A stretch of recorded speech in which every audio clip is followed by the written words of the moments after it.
मेरा इसी मौजू पर बड़ा इख्तिलाफ भी चलता रहा 20-25 साल से, बल्कि अब भी चल रहा है। तो एक शरफ नसब मोहम्मद सल्लल्लाहु अलैहि वसल्लम है, जो सादात का शरफ है, उसमें कोई उनका शरीक नहीं है।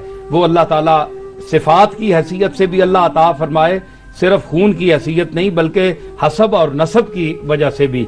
नसब तो खून हुआ, हसब सिफात हैं।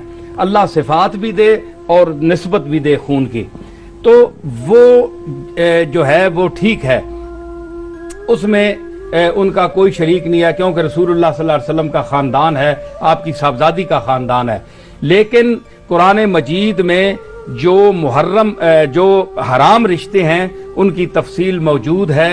कुरान और सुन्नत में ऐसा कोई वाज़ेह हुक्म नहीं है कि जिसमें सैयदा का निकाह गैर सैयद के साथ ममनू हो, नाजायज हो, हराम हो, जबकि सैयदा खुद चाहती हो कि मेरा फलां शख्स से निकाह हो जाए, और वो अगर खुद राजी है, उसके औलिया भी राजी हैं, और अगर औलिया नहीं भी राजी और खुद वो राजी है, तो वो हुर्रा मुकल्फा जो है वो अपने निकाह का खुद हक रखती है, वो कर सकती है। शरन ये कोई ममनू नहीं है। लेकिन बेहतर है सादात के लिए कि वो अपने खानदानों में ही रिश्ता करें, और बेहतर है कि अपने खानदान से बाहर न करें।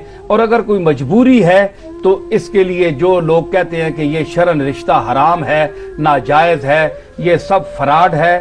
शरीयत मैं भी जानता हूँ, और मैं एक सैयद घराने का फर्द हूँ, लेकिन मैं नसब से ऊपर शरीयत को समझता हूँ। नसब नीचे है, कुरान और सुन्नत का मकाम ऊपर है।